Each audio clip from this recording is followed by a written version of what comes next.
제2의 도시이자 최대 항구로 다양한 산업과 문화가 공존했던 부산은 한때 부산항이 국제무역의 핵심 거점 역할을 하며 물류와 해운업이 급성장했습니다. 또한 부산은 신발과 섬유 및 방직 산업이 활성화되며 이 시기 부산의 경제력은 서울에 버금가기도 했습니다. 해운대와 광안리는 또 어떤가요? 해운대와 광안리는 국내 최대 해수욕장으로 자리 잡았고 롯데 자이언츠라는 야구팀이 있어 스포츠 열풍이 불며 문화와 스포츠 분야에서 서울과 견줄 만큼 부산은 활발한 도시였습니다. 부산은 이후 KTX가 개통돼 관광객의 유입이 증가했을 뿐 아니라 김해 국제공항 확장으로 직항 노선이 늘어 국제 도시로까지 발전했습니다. 이랬던 부산이 지금은 어떻게 됐을까요? 부산은 노인과 바다만 남은 도시라는 비아냥에서 이젠 노인과 아파트 소리를 듣고 있다고 합니다. 부산은 현재 심각한 청년들의 유출과 인구 감소로 인해 주요 상업시설마저 줄줄이 폐업을 하고 있습니다. 문제는 희한하게 아파트만 늘고 있다는 점이었습니다. 부산의 한 시민은 일자리도 없고 상권도 망해가는데 아파트 짓고 있을 때냐며 답답함을 토로했습니다. 이국적인 경치를 자랑하면서 학군마저 우수했던 해운대구는 부산 아파트의 중심이 되며 한때 집값 상승을 주도해왔지만 지금은 사정이 많이 다릅니다. 해운대구의 해운대 센트럴 푸르지오는 2021년 10월 13억 5,665만 원의 분양권이 팔렸지만 지난해 6월 38.5%가 하락한 8억 3,500만 원에 거래됐고 저층인 3층은 8억 원에 팔려 가장 집값이 높았던 시기와 비교하여 무려 41%나 폭락했습니다. 또한 해운대구 우동 더샵 센텀파크는 과거 2021년 10월 거래 가격이었던 24억 원보다 9억 원 하락한 15억 500만 원에 거래되고 있습니다. 대구의 강남이라 불리는 수성구도 해운대구와 별반 사정이 다르지 않았습니다. 범어동 유림 노르웨이숲 아파트는 2021년 17억 7천만 원까지 치솟았다가 지난달 10억 8천만 원에 매매가 됐습니다. 여기도 거의 40% 폭락한 가격이었습니다. 부산에 사는 45세 현동필 씨는 전 재산 2억 원을 들고 1억 원의 신용대출과 5억 원의 주택담보대출을 더해 8억 원 상당의 신축 아파트를 구매했습니다. 현 씨는 아파트가 신축이라 앞으로 집값은 더 오를 것이라 예상했고 몇 개월 뒤 아파트의 가격은 9억 원으로 치솟았습니다. 이때는 저금리로 이자가 3% 정도라 부담이 없었고 현 씨는 돈 버는 게 참 쉽다고 느꼈습니다. 하지만 1년 뒤 상황은 크게 바뀌었습니다.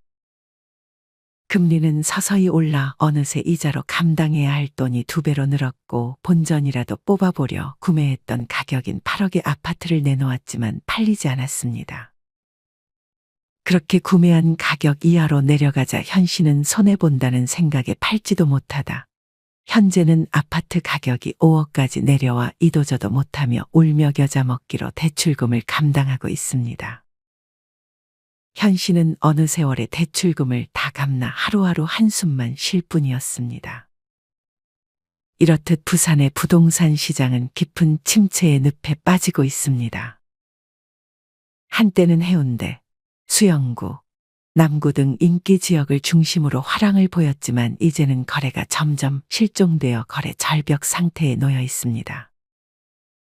이를 알 수 있는 사실은 부산 공인중개사무소의 폐업률입니다.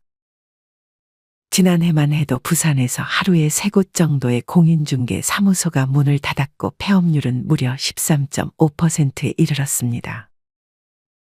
부동산의 침체를 가늠하는 대표적인 지표인 거래 회전율은 그 지역에서 실제 매매율이 얼마나 거래되는지 보여주는 수치인데 부산의 거래 회전율이 2021년에는 0.64였지만 0.18까지 떨어져 4년 전에 비해 4분의 1 토막이 나버렸습니다. 집을 파는 사람은 가격이 너무 떨어질까봐 안 팔고 집을 사려는 사람은 더 떨어질 때를 기다리며 거래량이 줄어들고 있는 것입니다. 한 달에 한 건 계약하는 것도 하늘의 별 따기예요. 이는 부산의 어느 한 공인중개사가 한 말입니다.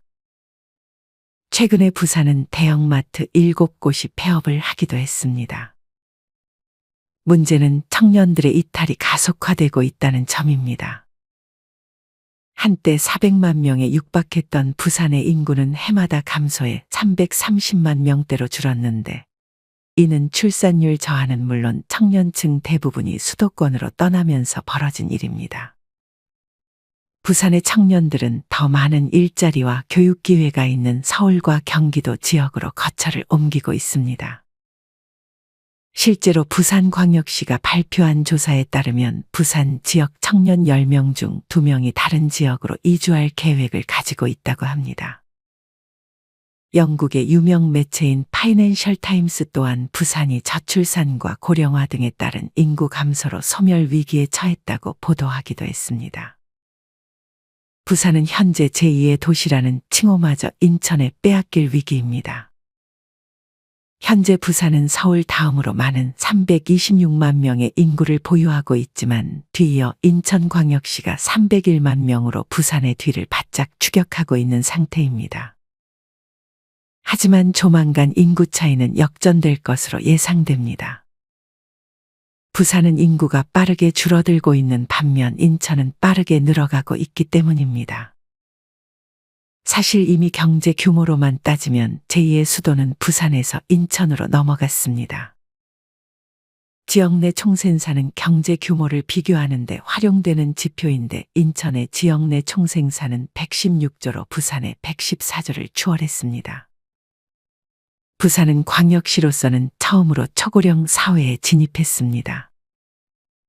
30년 뒤에는 부산의 인구가 25%가 소멸할 것으로 내다보고 있습니다. 또한 통계청에 따르면 부산의 65세 인구는 2030년까지 전체 인구의 30%를 넘어설 것으로 전망되고 있습니다. 부산의 청년층이 빠져나가는 가장 큰 이유는 좋은 일자리의 부재 때문입니다. 우리나라의 100개 기업 중 부산에 있는 곳은 단 한 곳도 없었습니다. 부산에서 26년간 살았던 어느 한 청년은 얼마 전 서울로 이사를 갔습니다. 이 청년은 가족도 있고 익숙한 환경인 부산에서 취업해 계속 살고 싶었다고 합니다. 하지만 부산에서는 청년의 직종에 맞는 직장을 구하는 것도 어려웠고 월급은 서울보다 확실히 적어 결국 이사를 택했습니다. 부산에서 계속 살아야 할 이유를 찾기 어렵네요. 청년은 이렇게 말했습니다. 지난 고용노동부가 발표한 자료에 의하면 부산의 청년층 평균 연봉은 3,200만 원 수준으로 서울과 비교해 약 20% 낮은 것으로 나타났습니다. 이런 이유들로 청년들은 부산을 이탈하며 인구가 점점 감소하고 있지만 문제는 아파트만 늘고 있다는 점입니다. 2021년부터 부산에서는 대규모의 아파트 공급이 이어졌습니다. 하지만 이를 받아줄 수요는 당연히 부족했고 그 결과 미분양은 점점 쌓여만 갔습니다. 어느 한 시민은 서부산 T지를 지나면 왼쪽 커버벌판에 우후죽순처럼 아파트 빌딩이 올라가고 여기 에코델타시티를 한참 건설하고 있는데 누가 저기에 들어갈까 심히 걱정된다고 합니다. 일자리도 교육 인프라도 아무것도 없었기 때문이었습니다. 또한 부산 진구, 강서구, 사구 등 외곽 지역에서는 더더욱 미분양 아파트가 증가하며 건설사들 또한 어려움에 처해 있습니다. 이에 더해 대출 규제와 고금리까지 악재가 겹쳤습니다. 부산은 또한 오랫동안 해양산업과 수출입 무역에 의존해 왔습니다. 하지만 이마저도 중국을 중심으로 한 해양무역 경쟁이 심해지며 부산의 항만은 과거만큼의 경쟁력을 잃었습니다. 부산은 항만 물류 중심에서 첨단 산업으로 얼른 전환해야 했지만 그 시기를 놓치기도 해 점점 쇠락의 길로 빠지게 된 것입니다. 부산은 이제 제2의 도시로 불리던 과거의 영광에 기대기는 이미 상황이 많이 변했습니다. 인구 고령화와 경제적 쇠퇴, 이 두 가지의 문제를 해결하지 못하면 부산의 미래는 더욱 암울해질 전망입니다. 부산시에서도 이를 인지하고 청년 인구의 유출을 막기 위해 다양한 정책들을 시도하고 있는 것 같습니다. 이것이 좋은 결과로 나타날지는 앞으로 청년들이 이탈세가 얼마나 감소하는지 그 추이를 지켜봐야 할 것 같습니다. 부산이 여기서 다시금 성장의 길을 걸어나갈 수 있을까요? 아니면 인천에게 제2의 도시 타이틀을 내주며 힘든 시기를 겪게 될까요? 여러분의 생각은 어떠신가요? 아무쪼록 부산의 부동산에 투자를 희망하고 계신 분들이 있다면 신중 또 신중하셔서 결정하셨으면 좋겠습니다. 이상으로 오늘의 영상을 마치겠습니다. 우리 모든 구독자분들의 행복한 여생을 응원합니다. 다음에 더 좋은 내용으로 찾아뵙겠습니다. 감사합니다.